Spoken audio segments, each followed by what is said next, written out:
First of all, I'm going to congratulate you on your amazing background. I wish I had one. I have a little bit of wood in the background that is from the 1800s, but that is amazing. Philip, welcome to the Next Truth podcast with a brand new title, Let's Ask Questions. Now, we know each other for quite a while, but let's assume that we do not know each other. How would you describe yourself, Philip Kinsella? Lovely to be back on your show, Maria, and very honoured again. It's nice to have intellectual debates, which I love. To describe me is that I'm a very curious individual. I'm someone who, is after the truth. I'm fascinated with not only cosmology, creation, UFOs, psychic phenomena, looking into these areas which we were once told did not exist, or at least primarily not in the way that we once thought, we once considered. But I also write, and I also like to discuss these things. So basically, I'm an individual who's curious, who's honest, very grounded, and just happy to talk with other researchers or those with open minds.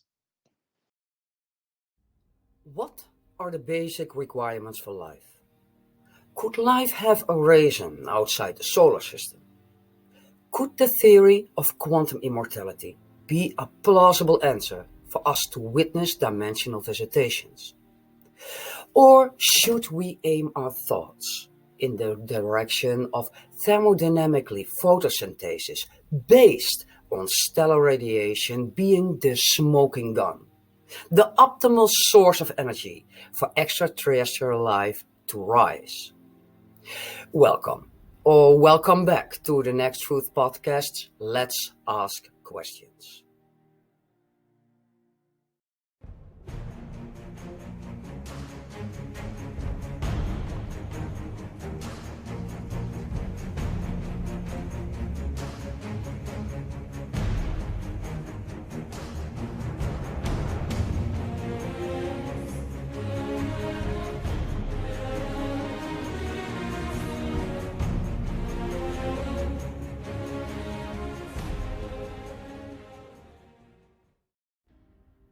Many scientists search for biosignatures within the solar system by studying planetary surfaces and examining meteorites.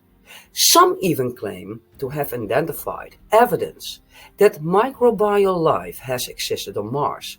Still, the exact origin of life remains a huge mystery.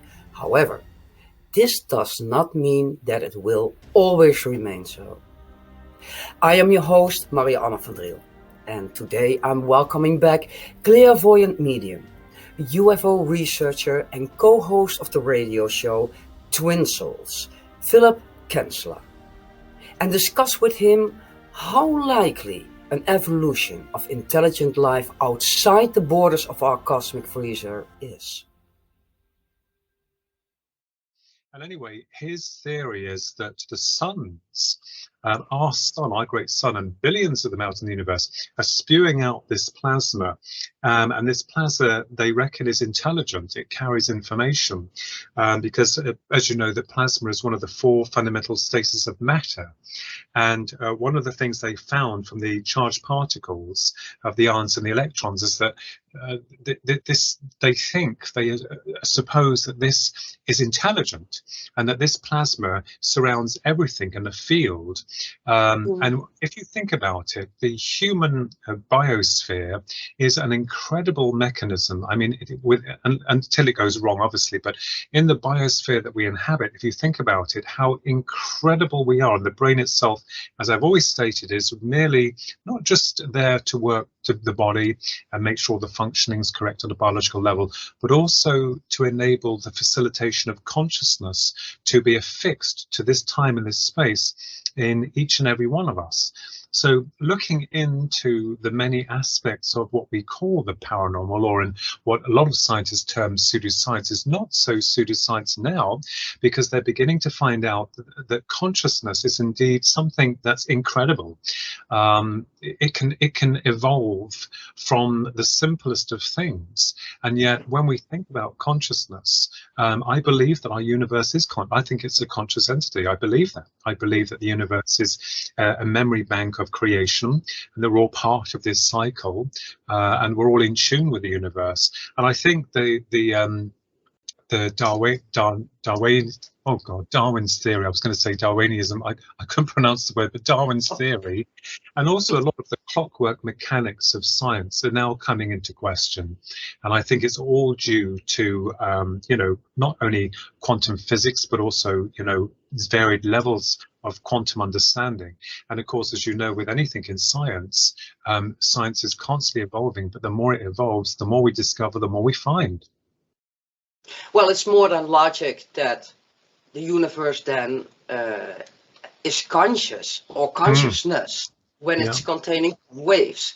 If our atoms or this electron cloud around our atoms is not empty but is containing from waves, and is spawned from this, or perhaps communicating in one way or another, perhaps in a primordial way of telepathy with the universe, with the binary code of the universe, then it's more than logic that we say the universe is consciousness, because it is waves. Telepathy. Do you think that this is going to be in this line of thought, that it is waves, because it's information, it is transmitting information, it is gaining information, it's converting information? Do you think that this form of communication, as in telepathy, is our future communication? Yes, that is a possibility, because, you know, thought transference. If you think about your mobile phone, for instance, you have the hardware, the physical structure, and the phone operates on a principle of signals that we can't see or detect, emanating throughout that mechanism, and kind of like unique to you to a degree, although, you know, other energies are able to infiltrate into that signal. And then of course we hold the phone thinking, oh, this is actually our mobile phone. Well, no, it's not. It is just merely the physical hardware, the translator in this realm, and taking the information from another dimension of reality, and that's all that's happening. So when we're thinking of, you know, the human thought, or, you know, telepathy is the easiest way to explain the transference of energy, not on a physical level, but also a mental level. I believe that perhaps, you know, the universe assigns itself to certain individuals, and you know what it's like, really amazing, when you're thinking about something and thinking about something. This happens quite a lot within the scientific establishments, where, say, a scientist or whomever has got a problem, and then all of a sudden the problem seems to come to them as though it's come out of the blue. People call it channeling, or, you know, enlightenment, or, you know, when they say, don't they, they've had a light bulb moment.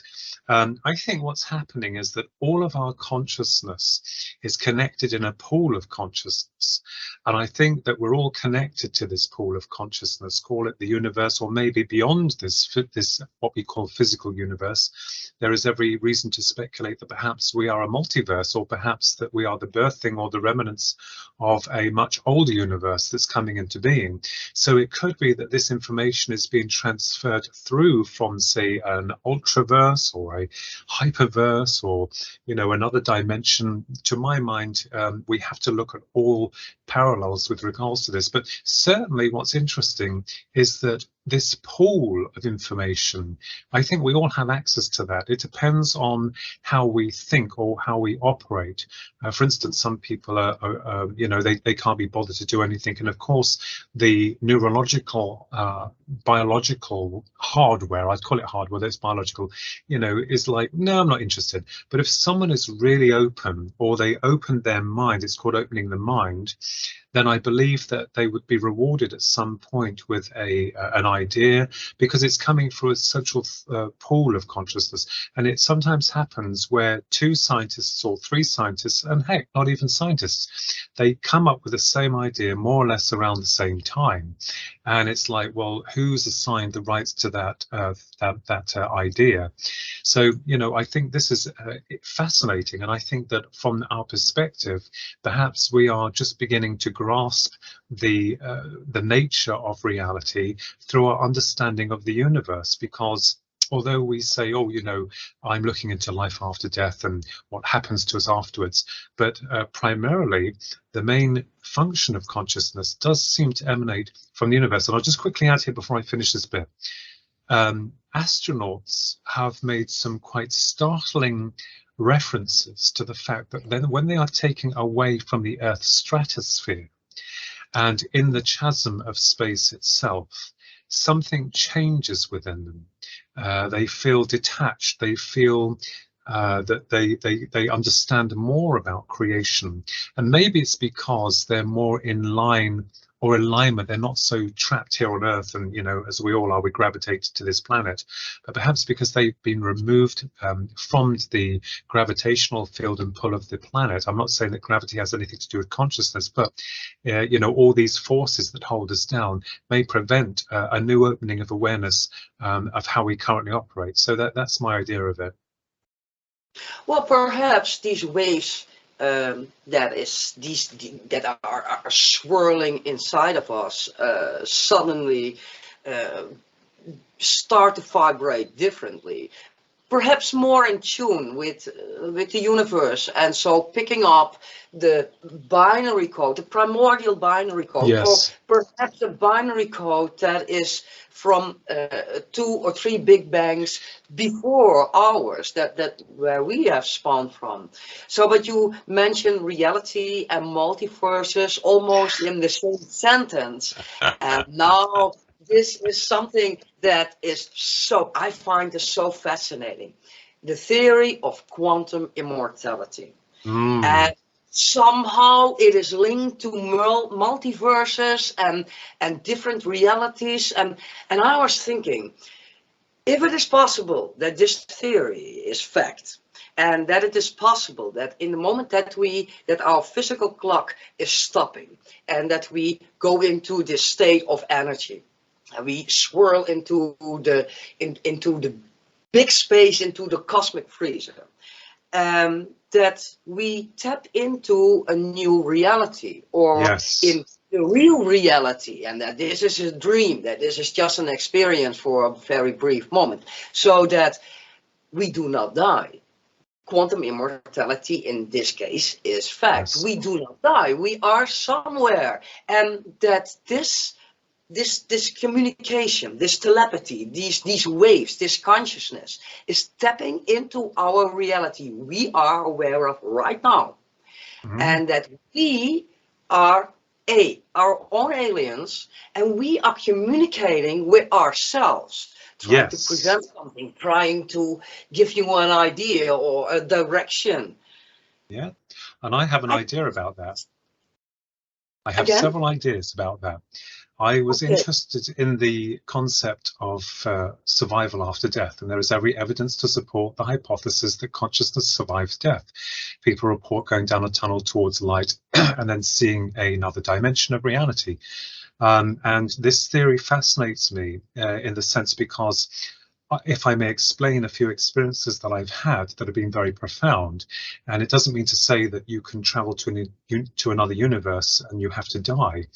I think that on a conscious level, I see it as recording mechanisms. I know it sounds a little bit cold to put, but all we're doing primarily from birth to death is recording our experiences. And that must be a reason why we're recording. Like the universe must have a record of itself. People call it the Akashic records on the spiritual level. I guess the universe has got a data bank of its beginning and its end, and the continual cycle of creation. Now, I am fascinated also by the fact that this life that we're living is primarily just one of perhaps billions upon billions, in fact, perhaps immortality, and that when we pass over, our consciousness may return back to the original form of where we came from, or what they would call a multiverse, another universe that we're part of. Now, this draws in some very amazing examples. People say that we're living a holographic universe. Well, the experiences that I had, and the only way I can explain this without sounding like a madman, because trust me, I've got my feet firmly on the ground, but the moment you step out of that field of, you know, practicality, people tend to point the finger at you and saying, oh, you're off with the fairies. But let me explain. I remembered and recalled something on numerous occasions that have happened, and not in a dream state. And the only way I can explain it is that I could just close my eyes, and then all of a sudden this shock would envelope my body, because the shock of seeing the world of where I'm really from and knowing it, not just a shock just because it's there, but it's almost as if you know this world is a deeper part of what you are on a quote unquote spiritual level. That's very antiquated and very Victorian, but it's the only analogy we can give and to make that example. But on a spiritual level, there's another world, and I've seen it, and I kind of like feel very drawn to it. It's very similar to this one, but everything is perfect. The buildings are like Egyptian, Rome, and perhaps Atlantis, whatever buildings had in Atlantis, but we get a feel or an understanding. And there is no language in terms of verbal communication. It's more of a knowing. And I kind of like thought, well, I always think of that film Contact with Jodie Foster, the most beautiful film I love. And at the end, when it all was very dramatic, where she was going into the orb and then it started to spin around, and, you know, and then all of a sudden when she dropped, she experienced this new world that for her took many long hours. And of course, at the end of her experience, she met what she thought was her father, but in actual fact, it was an extraterrestrial intelligence taking the form of her father to make the contact more easy and much more beneficial to her in understanding.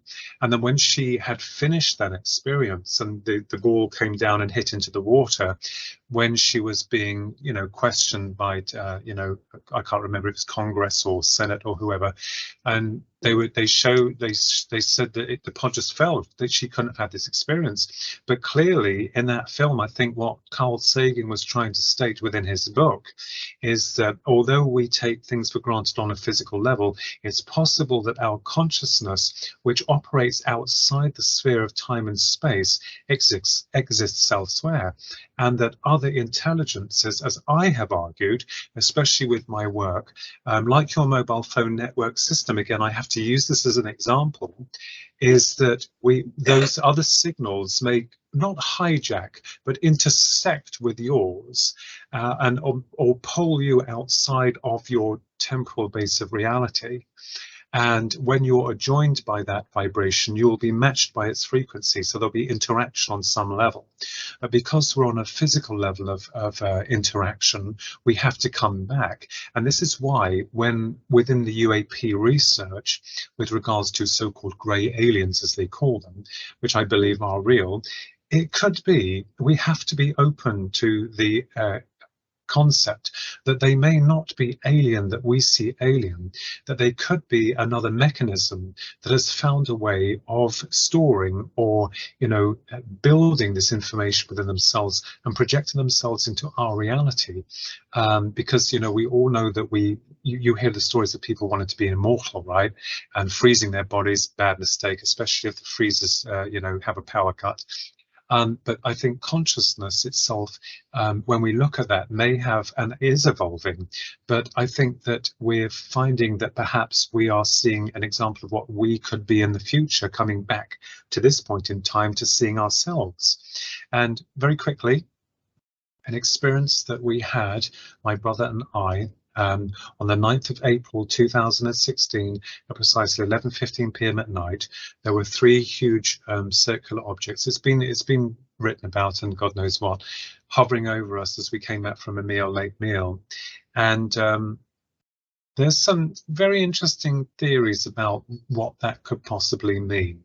You know, we think of them as like UFOs coming from another dimension, which I don't doubt, or another planet. But my idea is that it's more personal than that. What if that was us looking at ourselves, you know, and that when we pass here, that we interconnect with that the body or the mind or the consciousness of that individual, that we're just going through these varied experiences in life to record. And you know, oh, let's send our consciousness from Alpha Centauri down to Earth, and let's send it there and see what it's like there, and then when they finish their job they can come back and give us a report. Or it could be that that consciousness may be involved in a completely different universe entirely. And that is certainly a fascinating speculation to kind of like think about, because trust me, it's not just, you know, one-sided. We have to be open to all forms of speculation when dealing with what could possibly be, and science works in the same way. Like in this movie with, I believe it was Jodie Foster that was in that falling up and etc., and that this extraterrestrial being presented himself or itself as her father, so that she wouldn't gain this shock moment. Now we are that familiar with gray aliens, large eyes, for over a couple of decades. So I think we wouldn't be shocked when we see that. Well, at first, perhaps a couple of seconds, but then there will be maybe a kind of that we recognize it. So the shock will be less. In the moment that we are swirling in these other dimensions, in these multiverses, and we are trying to connect with ourselves by means of consciousness, by means of this telepathy, but it is the most frightening idea I can think of, to see myself walk into my home without having a twin sister. Yeah, okay, so that will be very frightening. So in the moment that I come and visit myself, I would choose an alien with big eyes, or I would choose an Adamski craft hovering in the sky, because I'm most familiar with that. So it could even be that we are connecting with ourselves from a different dimension, a different universe. Correct. And that we are sending ourselves these UFO phenomena, yes, that we are seeing, or that is being reported. Yes, that's right. That is a paradox beyond. Yeah, it's like the a loop theory. If you think about it, when you look at the theoretical aspects of how the universe came into being, I'm not doubting the Big Bang hypothesis, because we all know that the universe is expanding, and of course, you know, at some rate. And we know also of dark matter, which is very interesting. Because, you know, we understand now that the universe is not a vacuum as once thought, but there seems to be some creation hypothesis that is linked to the stars, especially the suns. And I think that this information is coming into information, as being formed, and that it's every possibility to assume that what we think we see as a UFO or a grey alien is in fact something that we once were, or still are. Once, because we here on this earth plane use time as a means to, you know, measure things, measure time. And but I think that it would be a shock if we passed over and then we see ourselves as the being that was facing us, and that on some level we're trying to recreate more in terms of reality or experience through these multi-dimensional forms that we perhaps take on. Because it's like a play. It's like when you go to watch a play, there are many actors in the play. And I know that Shakespeare very famously said that, like, you know, it's like life is a play on a stage. But then, of course, what you find is that you might be enamored, for instance, in a film or a play with a certain character, and you think, wow, I wonder what that would be like to play their part, or, you know, I'm interested in that actor's part there, or wow, the storyline. So I think that perhaps in order for there to be a creation, that creation must be able to express itself on some level. And I think that through this expression of self, or shall we say multi-selves, is very interesting, because when we return back to source, we will have created more memory, more experience, more, and maybe even for those in our future selves that we're seeing, if that's possible. It is theoretical, but it's fascinating in its concept. Maybe they are looking for that answer, and that consciousness of ourselves in that future form is sending itself that we think is in the past, in order to create the memories, to try and seek out, like a probe, to find out, well, what is death? What is the end? What is there? Is there a God? Is there a mass consciousness that we're all connected to? And maybe they from the future are in search of that question. Another argument, my research with regards to the greys, and it's been pretty extensive, although I'm one of many, a minority in many researchers looking into this. One of the aspects I did explore, and still am exploring, is why the greys themselves within their modus operandi are interested in the birthing cycle or reproduction for species that themselves cannot reproduce. There is another suggestion perhaps that these beings are keeping themselves secret, because heck, you know, if they got involved with us, then it might cause more problems for them, because our human species is in a bit of a mess. But I think from their perspective, maybe they've evolved to the point where they no longer reproduce or cannot reproduce, because they have got past that biological point of problems and, you know, degradation and illnesses. Oh, wait a minute. It makes me think of something. When an evolution, when a species has evolved that much, that far into time, could it be that also technology and artificial intelligence is also evolved in the same speed? Yes. Meaning that we are thinking somehow, or science is thinking in the direction of artificial intelligence merging with human algorithms. Correct. Or in a way, when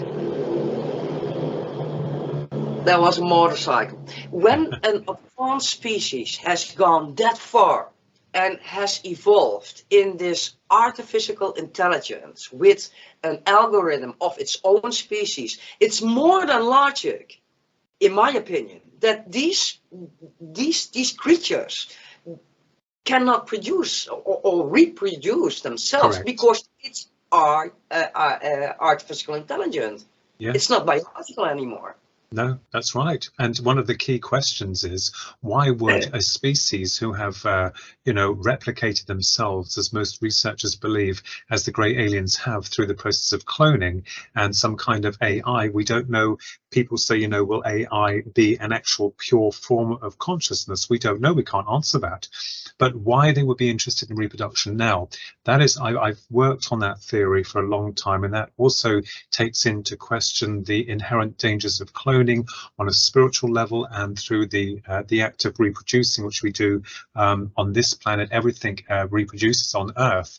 Maybe they come from a system, or ourselves from the future, that doesn't have that anymore, and maybe they're like, I wonder if we can utilize this, or, you know, create some other species through this, to see if that can help with more of this interplay or this chapter play of the universe. Now, what I think is interesting is that when people have had a near-death experience, for instance, and they return to source, they call it source, the light, whatever.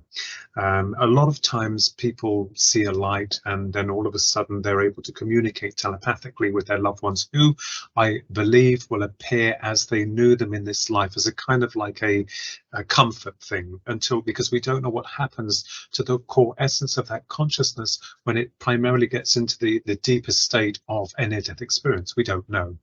But I liken it, I have this romantic theory that when we do die, that we will awaken perhaps from sleep and be surrounded by this opulence, and by people who are there that wake you up gently and say, oh, Philip or Maria, are you okay? And you're like, oh my goodness, I've just had a bad dream. And that bad dream's called Earth. But then you'd go into, I'm only joking, I do have a sense of humor, but then you'll have to give it. I know for years that hell is on Earth. Yeah, because I think that then you'll give a description of what the experience was like and how you fared and how you dealt with it, but also what it was like.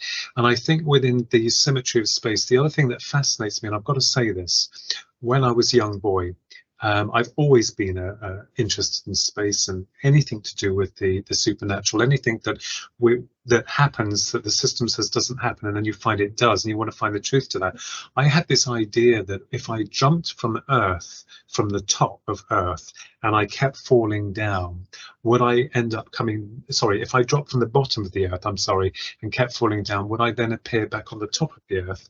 And I kept thinking, what are we held in? What's holding us together? But then, if you think about it, our consciousness here, that we understand to a degree, in the dream state, we can visualize without the eyes, and there is no time, there is no space. Everything can become warped, or that we would consider as quite normal when we are in the dream state. So I do believe to a degree that the universe could, on some level, be generated by some form of cosmic holographic image that we're all connected to, and that we are all currently explorers within our own right, recording everything, and then like messengers or researchers, every one of us are, then send that information back to whatever system we came from. And I believe that that's very fascinating. And I will tell you another thing as well. Another researcher discovered this a few years ago now, Pierre Sabac, when I had what they called, and my one and only that I recall, alien abduction back in 1989, in the winter of that year. I still recall everything in fine detail. Another researcher found something fascinating. That's why I always say to people, please be honest and truthful and don't change anything through an experience. Keep it absolutely as it happened, unless of course some more things come to light, which hasn't in this case. But when I saw one of these greys, and it made me smile when you said you recognize yourself, I'm not saying that the grey was me, but certainly the last part of the experience, there had been a grey, and I seemed to recognize this grey from somewhere. But where I was standing, I couldn't understand or work out where I'd seen him before. Now, what would be fascinating, Maria, is if we take our hypothesis one step further and presuppose, which you have done, that grey is actually me looking back at myself, and I am actually looking at my future self, and he's looking at my past self. Yeah. It's yourself. Yeah. We don't know. I mean, the other thing is that when the experience happened, the event that happened that late evening, when my brother had gone into a trance and lifted his head to the ceiling and said there's going to be an earthquake or grandma is going to die, there was a physical part and a non-physical part where I had scars afterwards, marks afterwards. But on the last part of that abduction, the grey lifted his head up slowly like this and started to talk when I asked him a question, and it came out as an electronic scramble. So the researchers said that what happened with your brother and what was happening with the grey seemed like it was in some way trying to scramble reality or distort reality. And this is quite interesting. As I said, we don't have anything more to go on bar from that because we don't know. But it could be that, and I've said this before, the other thing is that, changing the subject slightly, but that we are all one, that we're actually one being that's going through billions upon billions upon billions of experiences, and that you are real, you are the Godhead, I am real, I am the Godhead. When you return, when you find out that your source, it's you, it's Maria, and when I go back, it's me, Philip. And it could be a Susan, or it could be my twin brother Ronald. It could be that we reach that point where God is us, and that what we call God, this force, this consciousness, has separated into billions of forms in order to, like, I kind of like have this romantic idea, another romantic idea, that we're all particles in space going on these little voyages, and then we return to source, and then our experiences perhaps expand upon the process of creation, so that these new billions of parts of ourselves can meet others of ourselves and walk their experiences that they've had. So I think it's fascinating, this whole concept or this theory, this oneness, you know, that the probes that we're sending out, or that we are indeed seeing UAPs, are actually what we are in what we call the future. And many years ago, I had a hard time dealing with that. But now, you know, like most things, you change, you evolve, you grow. You kind of like have to be more accepting and open to, because most people are trying to ram things down your throat saying, I'm right, I'm right. Well, that may be so, but, you know, it takes a while for us all to change and to all evolve consciously. So I think we're part of a system where there is no time, there is no space. It is as it is, that we are part of what they call the Godhead, and that we reach that part, that singularity, when we pass over, and then we could reconnect on a deeper level with ourselves. Yeah, that's how I see it. You say, or you theorize that is how our consciousness was once one, and then separated in billions and zillions of little particles, to say so. That's right. That is experiencing this reality on Earth all by itself, separately. Then suddenly I had to think about this comment, I am Legion. I'm sorry to say so, but I just said hell on earth, and then you mentioned this, and I said, I am Legion. So if this, let's just a thought, if this is really hell on earth, that we have to experience these nasty things in life, so that we can evolve as a little part of this extreme oneness, of this big light. And then in the moment that our body stops functioning here in this reality, we go back to this bright light, and then you suddenly have described, well, exactly Utopia. The whole Bible. Utopia, or the whole Bible. Right? No. Yeah. I think I always joke and say that we must have been drunk on the other side before we elected to come to this planet. You know, we must have been out of it. But I think, to be honest with you, in that direction, I guess. through the planetary systems, the only one that we are aware that harbors physical life so far is Earth. But when we think of the physical systems of reality, I always liken this idea also that the Earth was some type of experiment. And what do I say by experiment? Perhaps the Earth was assigned to see how, you know, a spark of consciousness that is separated from the one fares with free will. And I always joke with my brother and other people that I know, and say to them that, you know, I think that things have gone a little bit awry. I think things have gone wrong. And that's why, you know, I believe that the human experiment, because if you go back to the past epochs of civilization, what do we have? We've had war, destruction, and we've had to start all over again. And we never seem to get it right. And I think as souls, perhaps we call souls, and that's probably a spark of awareness or consciousness that has come from the future to the past to try to evolve as an experiment to see how we would fare as a relatively new species, because in terms of the universe, as we understand about the age of the universe, we're primarily quite young within this star system. We're not an old star system. So it could be that on a soul level, that we are trying, or most of us that come back, those who are quote unquote enlightened, whatever that means, but I kind of like understand enlightening, more understanding, are trying to take away the corruption and trying to lift humanity into a new sphere of light or understanding. Because I do feel that there must be some kind of, with the universe you have two polarities, you have positive and negative. And the same with us here, we have positive and negative. In the universe, you have black holes that suck up entire star systems and then create new ones, as we're beginning to understand within science.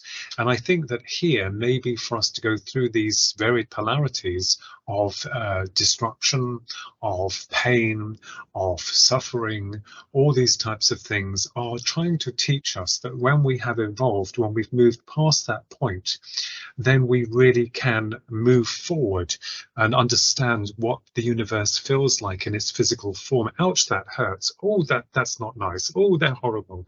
So I think these expressions of the universe are connected through to these intelligences that we call human beings, and are going through these varied walks. But I think the experiment on Earth, the way I see it, is it's gone wrong. I think that we're trying to, and you see all this, the New Age literature with the ascension and moving onwards, and the vibrations are changing. Well, I don't doubt that, but I think that perhaps those examples are a little bit exaggerated, because we are, after all, assigned to a physical body that is not meant to be out in space. We're here for a reason. We can't survive in space. We're not meant to, because space is very hazardous to us, and especially the freezer, which it is. It's you die if you die straight away, especially from the radiation, not only the cold but the radiation. So that's interesting. I love that. Well, I read somewhere a long time ago that you can survive a couple of seconds without a suit in space, but only a couple of seconds.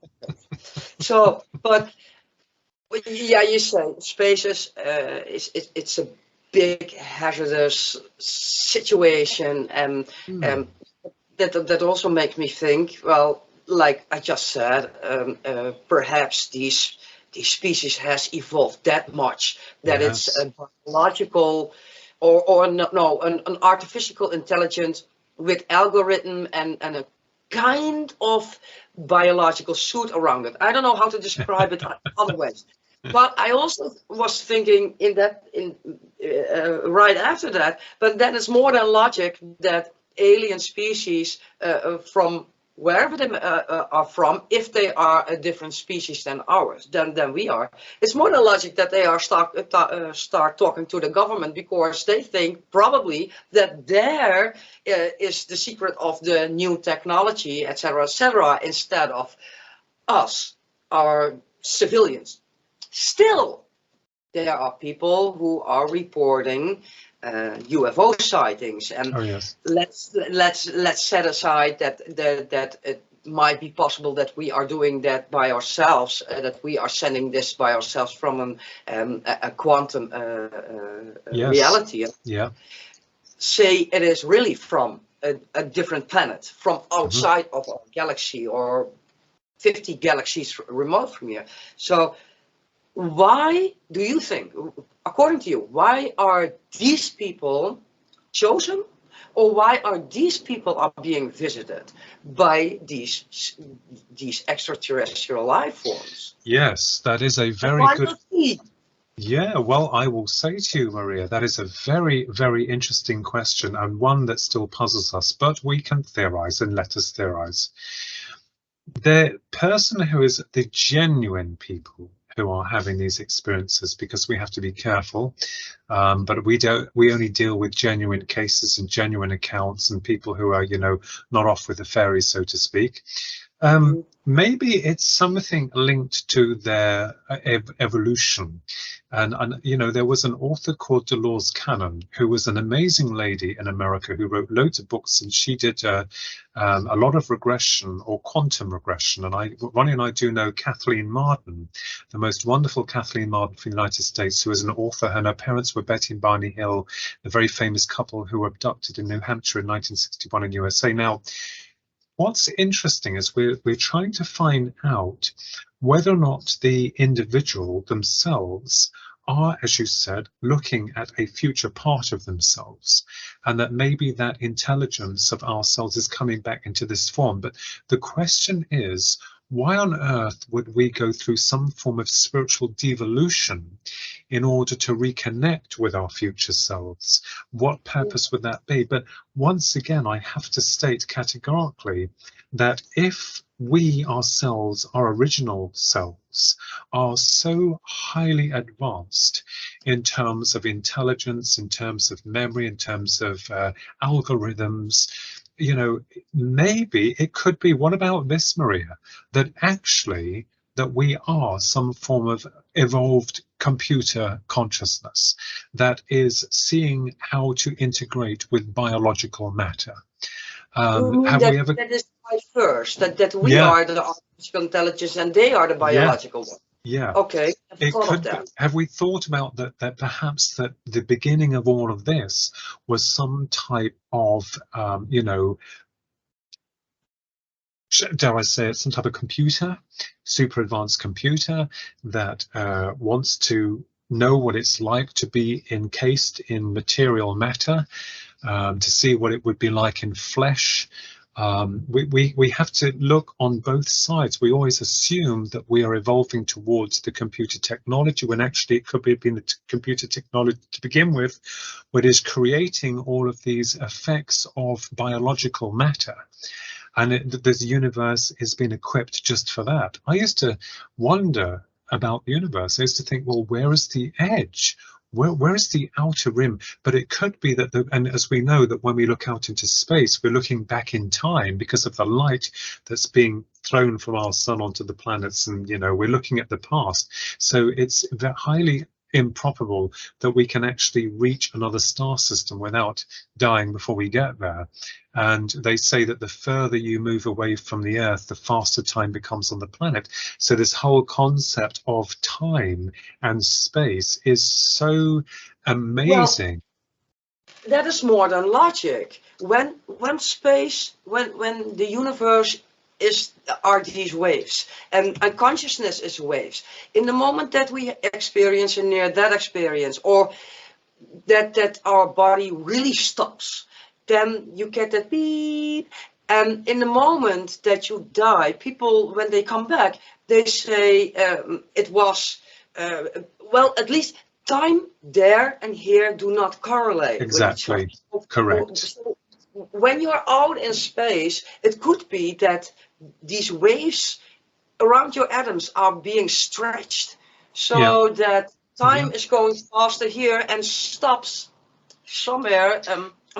Somewhere in the universe. You see, so in fact, you are experiencing almost a near-death experience. Yes, that's right, and you don't have to die to have it. As I said before, as we both agree, that the vibration or vibrations carry signatures. They've tried this on tables full of sand. When they've put vibrations on the table, it creates these wonderful. So it creates something. Yeah. So information is definitely being carried beyond what we understand as physical matter. And that's why, going into deeper aspects of the quantum realm, these vibrations of energy are carrying signatures of information that is evolving life. But the question is, who and what is sending these information? Where is that coming from? What source? People call it God, but the fascinating thing that's really hooked my attention, trust me, Maria, of late, is the fact that information is being sent through to this universe. And as Robert Temple, the wonderful Robert Temple, A New Vision of Heaven, has said in his book about plasma, and he's saying that this plasma is being spewed out from the sun, and perhaps within this plasma state, that plasma is carrying the information through into the universe to send that information out there for the structuring of it, because everything happens for particular reasons with one star system to another, with one that's collapsing and one that's birthing. It is incredible. But we, as the spectators of this drama, are afforded this luxury to see it as it is. But I always joke and think to myself that, you know, it could be the other way around, that we are an involved mechanism that wants to explore material life that's in like a singular basis, that you go through these experiences of like, ouch, or ooh, or that hurt, or like, yeah, I feel really great. And then when you go back to the source will then accumulate this information, this data, and then, you know, so I think myself that we are living within a multitude of multiple dimensional realities. And I think that our consciousness is affixed temporarily through this wonderful organic matter called the brain. And when it's finished, it's removed, like the signals to your mobile phone network system. It doesn't matter because its function is no longer applicable, and that consciousness then returns back to source, to the hub, to the cloud. It's a signal to the phone, and that cloud that information may want to connect with another modulator to work through. People talk about past lives, and I understand that there must be some truth to those claims in terms of human evolution, but why not alien evolution as well? Not just human, but maybe we don't have the language to truly understand the translation of that. Maybe we are seeing the UFOs in the way that we see them because the limited processing of consciousness from our brain cannot translate it. It doesn't have the ability to see beyond the light spectrum, only a tiny fraction of it. So we're saying, oh my goodness, Maria, look, there's a UFO and it's from another planet and it's got little grey aliens on board. But maybe the experience may be very, very different from their perspective of reality. They're probably coming forward and seeing us as we truly are, and we're not seeing them as they truly are. So I think from the perspective of the experiencer and the thing that's happening, the UFO, is that we cannot translate that information. We don't have the resources yet to do that. And this is thinking, oh, you know, hello, Philip from the past. This is you from the future. Hello, Marie. Here we are. And what you'll find is that in these experiences that people have with what we call the supernatural, and again stating the genuine ones because there are genuine ones, it changes the individual. They seem to be morphed. It's like they're having a rewiring episode that their neurological processing is firing on different cylinders from another person who is not so interested. So is this some kind of spiritual evolution on a cosmic level? Yes, I believe that is quite possible. And I believe that maybe these other souls who are not quite in line with the person going through this experience, is not so evolved, maybe they are going to come back again and again because they want to feel what it's like to integrate within this material existence. So I believe that, you know, there's a number of things that could be going on that we don't have the ability as of yet to translate the information as it really is coming to us. And of course people say, oh, I've just had a UFO experience and I've been abducted by aliens. Well, I don't doubt that, but we have to look at another side to that coin, and one that is far more interesting, you know, and, you know, one that I never once considered many years ago. And it doesn't mean to say, oh, Philip's negative. No, it's not because I'm negative. It's because I've got to that point within my evolution, as you have within yours, to accept that as a possibility, as some form of hypothesis that seems to make sense.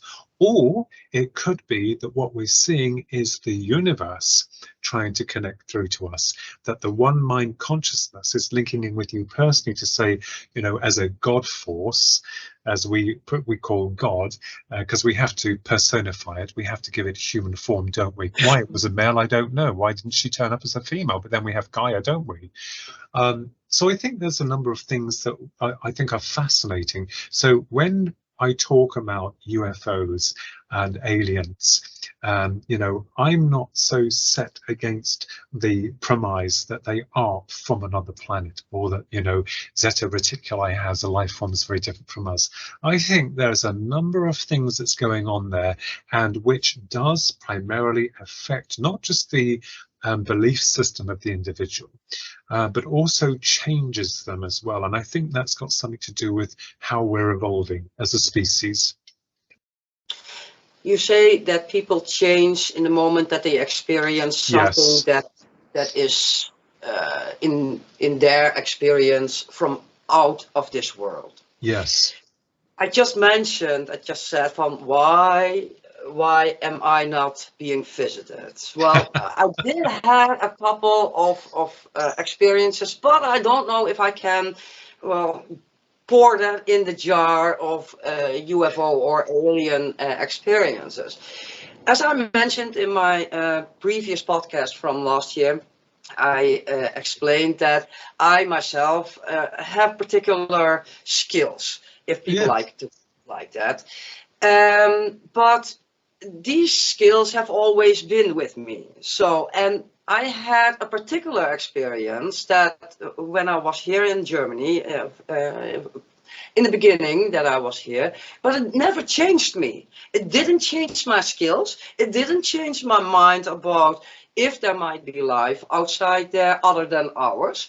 It didn't change my reality view or worldview, etc. Nothing changed for me. And this experience was pretty intense, by the way. Twice the same figure. Once I was walking my dog. It was late at night. It was already dark, and the street lights were on. And I had this animal thingy from my dog in my hands, and my dog suddenly was going like, "What the heck?" And I turned around because I'm always alert on my dogs and behavior. I turned around and there was a man standing in orange, yellowish glow. And he had this like a Roman, but not quite, that white dress, but it was all yellowish orange. And there was a rope around him to keep it all together. He was, the skin color was mine, was like you and me, and his hair was pitch black, but like was really cut very odd, straight like this. So, but it frightened me, so I was hitting this thing, boom, it was gone. Several months later, I was laying on the couch, dozing off, and my husband was sitting, 2-3 meters remote from me. And between him and me, suddenly the same figure was starting to rise. And he was sitting a little bit on his knees, and I was laying on the couch, and I was going like that, and my heart was pouncing like hell. And in my mind, I heard him say, "Relax. Everything is going to be fine. Nobody's going to hurt you. Relax. It's going to be okay." And then, like an anesthesia in my mind, in my complete body, like I was laying on an operating table and I was putting to sleep at that moment, going to sleep. I could not fight it. I tried it. I tried it really hard to stay awake. I couldn't. Boom. And then I woke up in my bed. That was it. But this has never changed me. Afterwards, I was not afraid, I was not hyper, I was not searching for anything. I was going like, sure, that was a frightening moment, but okay, it happened. Yeah, I think on that level, Yeah, I think that's incredible, and thank you for sharing that with me, Maria. That's really very powerful. But remember also, you're saying that it hasn't changed you, but look at what you do for other people. You've got your science magazine, you've got your podcasts. You may be the messenger, and your job is to inform the people of these new discoveries, of these other consciousnesses that are around you. Your views are just as important as theirs, and so we don't know, because when people do pass to the other side and they have what they call a panoramic life review, where they're able to go back and find detail to explore not just what they've sent out to people, their thoughts or feelings or what they did, but also they feel the feelings and the thoughts and the emotions of the individuals that they've been connected with. So don't be too harsh on yourself, because maybe when you go back, I don't think you'll be going back for some time yet, but when you go back, maybe that point in time will be made, will come to you or be revealed to you. Sorry, I couldn't find the words because there's so many words in my head trying to burst out. And then you'll say, because people who have an NDE, it could be one of the most strangest or bizarre events that they thought they never really bothered about until it's revealed to them, and they're like, wow. So it has a kind of knock-on effect. So I think, I'm not saying that everyone that has these experiences is profoundly changed, but I think they never forget the experience. And I think it's always in there within the consciousness saying, well, that was odd, that was strange. And it's like, yeah, it was, wasn't it, Maria? Because you've no way of explaining that, even as the way that your mind works is a brilliant scientific way of thinking of things. It's like saying to you, well, here we are, try and work this one out, Maria. So I think that to some degrees, some people's experiences are life-changing, others are, where the person is evolving. And certainly since my experience, all I've been, like yourself and many other good people, is very honest and looking for the truth, whichever truth that truth turns out to be, whatever form it takes. I think that from our perspective, I think it's really amazing, and I get very excited about new information, new knowledge, not just within the paranormal field of investigations or the UFO, UAP phenomena, but also about consciousness and about the universe that we live in. Those areas have always been primarily the focus of my interest, most definitely. And I'll just, one of my heroes within literature is Robert Temple, and I'll just bear with me. And I read his book, and I don't mind, promoting other people. I've never had a problem with that, because they are the people that I really praise. But it's called A New Science of Heaven. I was just on my phone to make sure on Amazon that's because my book's up on the bookshelf and I don't want to go away to get it because that's kind of rude.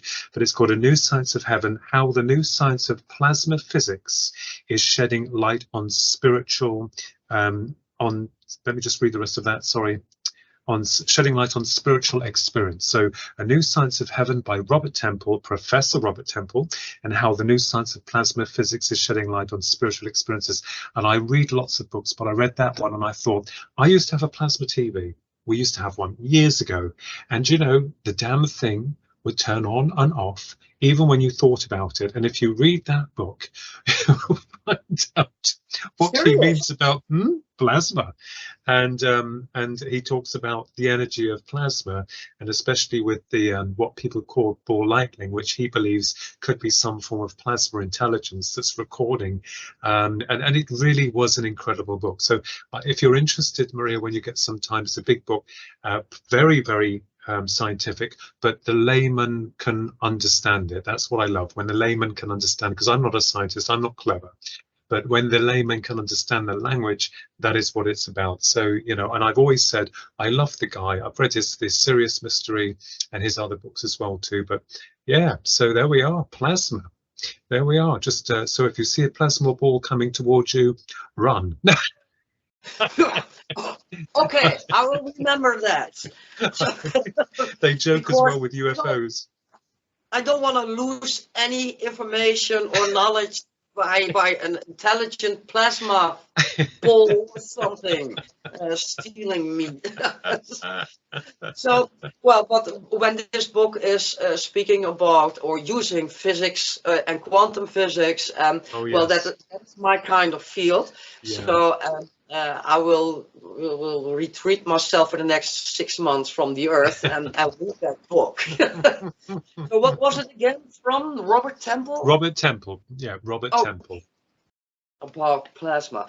Now, Philip, how do you research? Because you said you have written 2 books lately, but how do you research these topics? These, well, not touchable. Yeah, well, I think, to be honest with you, since I had the experiences that I had with viewing UFOs, the one major event, the abduction in 1989, but we've seen UFOs before and afterwards, I was more interested in finding out whether or not, not that I lie, but whether or not I was delusional or mad or lying, or the system we serve was lying. And of course, when I started investigating, I grabbed every single UFO book I could get my hands on. I then got involved with a lot of paranormal research, and I come away and I kind of like started to make pointers of the most common things that people have experienced, not just with near-death experience or psychic phenomena, but also with ufology. And in 1996, I have to boast here, I was credited with a new theory about the Greys, and it was called Spirits in a Material World, and it was published by Alien Encounters magazine, which was very popular back in England in 1996, and it was in issue 3, September. And I was so proud to have that. So what happened was that I was thinking, how is it possible that people can go through walls and doors, solid matter, when they've had these experiences in some cases? And it was almost like I had that light bulb moment. It was the only time that I had it in 1996, some years after I had the initial episode in 1989, because I kept thinking about how did these things happen? How did they take me through solid matter? And then it was like, bang, a thought came to me, and it was in my head. It was like a revelation or like a whatever, and I wrote it all down. And then from that point onwards, when they published it, they called it revolutionary within its speculation, but it is only speculative work. I then really began to research it, and forming like you do when you're interested in a scientific area, you will read everything you can get hold of. You'd read your favorite authors or the researchers, and then you'll step away from it. You think, I wonder, let's see what would happen if we fitted this with it. What if it was that? What if it could be something else and not what we're looking at in terms of what we've been sold already through the relevant levels of research? So it's the same with anything, especially with science. Scientists come up with new theories all the time, and a lot of scientists also have suffered within the establishments for thinking outside the box. We all know that. But eventually they get, and very sadly, they get, kind of like canonized when they've died. It doesn't help them at that time, does it? But that's how I do my research. And think. I'm a thinker, Maria. I like to think. I like to look at the facts as such as they are. And then try and formulate, thinking why. And I think that is the most delicious thing, is not having the answer. Because if we had the answer, there'd be nothing more to work towards. So that's how I do it. When I see a problem to say, I go outside, I listen to nature, I listen to the cars passing by, I look up, and somewhere there is a moment that or sound or a color that is drawing your attention, and right in that moment you say, that's it. That's absolutely it. So, and then when you walk back, most of the times I do so when I walk with my dog, and it is the most relaxing moment, as well as it is stressy, because my dog likes to dig holes in somebody else's garden. So anyway, Yeah. Even the behavior of my dog can trigger this light bulb moment, this sudden knowing, instead of figuring it out in detail. It is a sudden knowing. Now, your books, what you are what we have been discussing, these quantum realities or a quantum immortality. Is it possible that we are connecting ourselves and that we are sending these disks towards us, or let us understand it in that way? Can we find these theories or these ideas, this research in your books, or perhaps an upcoming one? Yeah, well, there's been some general theoretical ideas that have been published already, not just in articles. I'm very honored. 3 books that I had to bring 2 out from Amazon because I lost my previous publishers through passing 2 of them. But the most recent one is, well, I say most recent, is A Passage to Eternity, The Enigma of the Dead, UFOs and Aliens. And the other one is Guardians of the Dead, which deals with the afterlife. And the latest one that's been published by our mentor, Philip Mantle, British ufologist. He runs his Flying Disc Press, and it's called You, the Public Deceived, the Grand UFO Deception. And that talks about not just about my own experiences, all the multiple levels of cases that have occurred that truly fascinated me, but also giving a varied theoretical examples of what we could be possibly dealing with. And one of the things, I'm working on a new book, well, 2 new books actually, which we spoke about earlier. The title of one I'm keeping secret for the moment, and another book that I am keeping secret about UFOs, and I'll be working on some more psychic phenomena.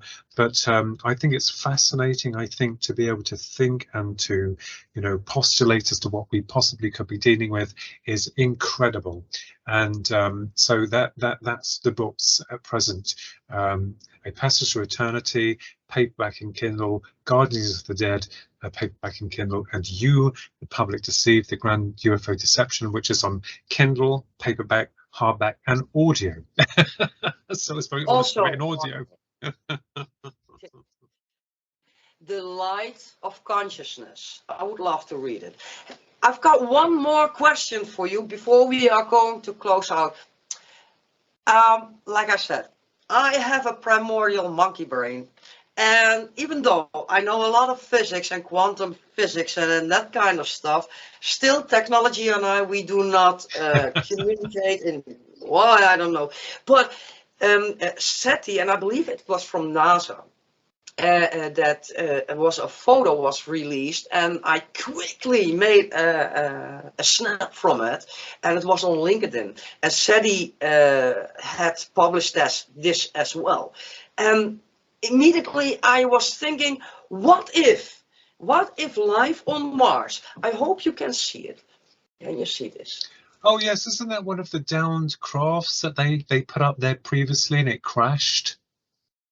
Yeah, something like that. I couldn't figure it out, but there was one thing that was crossing my mind when I saw this thing immediately, was imagine that life on Mars can be fact. Like on the moon, there are deep craters, and they recently discovered shadows, and that is very, very cold in there, and perhaps even bacterial life forms are laying dormant in there. So what if on Mars, like this explosion we have seen on Earth, that suddenly animals were popping up everywhere, and that this is going to happen soon or whatever in the future on Mars as well.